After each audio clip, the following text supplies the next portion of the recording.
নমস্কার বন্ধুরা, এমএস কুকিংয়ে সবাইকে স্বাগত জানিয়ে আজকে শুরু করছি আরও একটি রেসিপি। তো আজকের বানাচ্ছি চিকেন স্টু রেসিপি।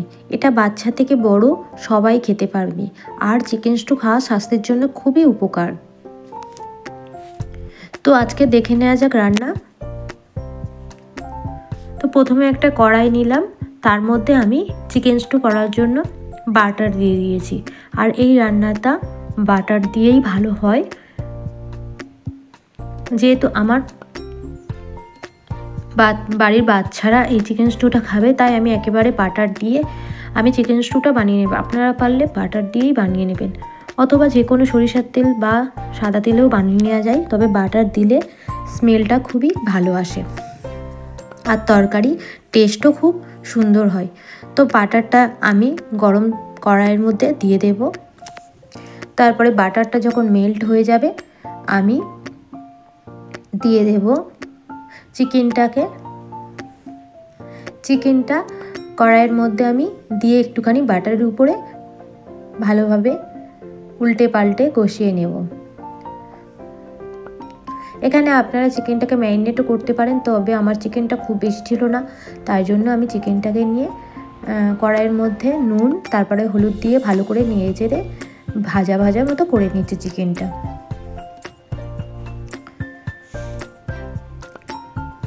তো চিকেনটা আমার মোটামুটি ভাজা হয়ে গেছে। আমি তারপরে ওই কড়াইয়ের মধ্যে আমি অল্প, যেহেতু চিকেনটা, তাই জন্য আমি ছোট সাইজের একটা পেঁয়াজ দিয়ে দিয়েছি কেটে। তো পেঁয়াজটা নাড়াচাড়া করতে করতে আমি এখানে একটা ছোট্ট সাইজের টমেটো কেটে দিয়ে দিয়েছি। আর এই চিকেন স্টুটা কিন্তু খুবই টেস্টি হয়। বাচ্চারা কিন্তু বাচ্চাদের জন্য রান্না করে দিলে তারা কিন্তু ভালোভাবে ভাত বা রুটির সঙ্গে খেতে পারে।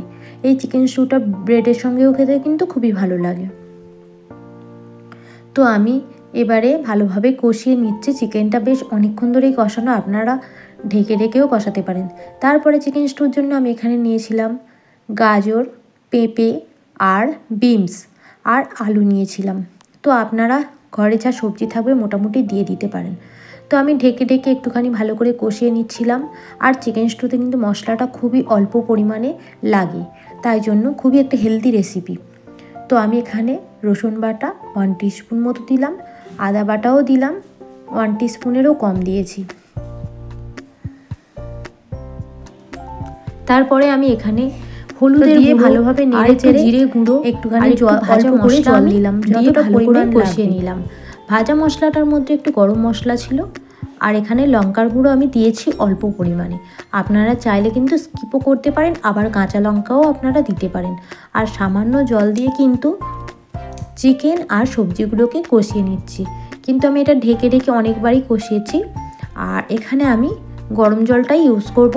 গরম জলটা কিন্তু সমস্ত তরকারিতে দিলে তরকারির টেস্টটা কিন্তু বদল হয় না, টেস্টটা খুবই ভালো হয়, তাই জন্য একটু গরম জল দিয়েছি। আর এখানে যেহেতু একদম বাচ্চারা খাবে আমার, তাই জন্য আমি প্রেসারের মধ্যে দিয়ে চিকেনটাকে আমি 3টে সিটি দিয়ে দেব, যাতে চিকেনটা ভালোভাবে সিদ্ধ হয় আর বাচ্চারা খুব ভালোভাবে খেতে পারে।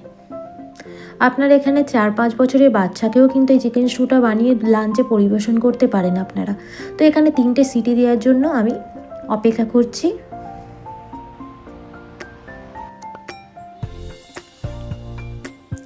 তারপরে আমার এখানে 3টে সিটি দেওয়া হয়ে গেছে। আমি আবারও কড়াইয়ের মধ্যে নামিয়ে নিয়ে একটুখানি ঢেকে রেখেছি। আর তারপরে ঢাকনা খুলে এখানে আমি আরও একটু ভাজা মশলা দিয়ে দিলাম। আর কতটা সিদ্ধ হয়েছে সে তো আর বলতে হবে না, দেখেই বোঝা যাচ্ছেন।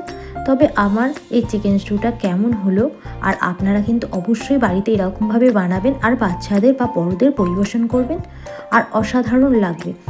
তো ভালো লাগলে ভিডিওটি অবশ্যই লাইক, কমেন্ট আর শেয়ার করার অনুরোধ রইল।